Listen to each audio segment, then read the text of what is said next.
ሴቶቻችሁ ማሳዎቻችሁ ናቸው ሲል ብዙ ጊዜ በትክክለኛው ነው የገለጸው አላህ። ሴቶች ምድር ናቸው፣ ወንድ ዘር ነው። አለማግባት የራሱ ማህበረሰብ ተጽዕኖ አለ።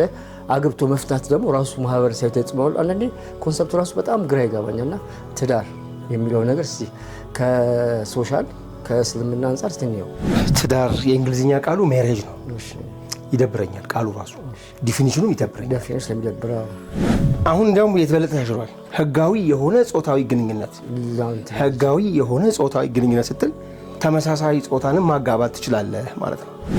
እቺ ነገር ለመደሰን አንዳንድ ሰዎች ይሄ ከአሁን ከቁርአን አያ ጋር እሴትን አሳነሰ የሚል ነገር አለ። እዚሁ አጋጣሚ ላልገባሽ ሰዎች ግልጽ ብታደርግልኝ። እርሻዎቹ ናችሁ ረሷቸው አላቸው አይነት ነገር ተብሎ ሚስ አንደርስታንዲንግ ስላሉ ነው እኮ እረሷቸው ሲል ሰዎች ከግብረ ስጋ ግንኙነት ጋር አጣምሮ ስለሚረዱት ነው። ሴት ምድር መሬት ዘር ካላገኘ በቃ አፈር ነው።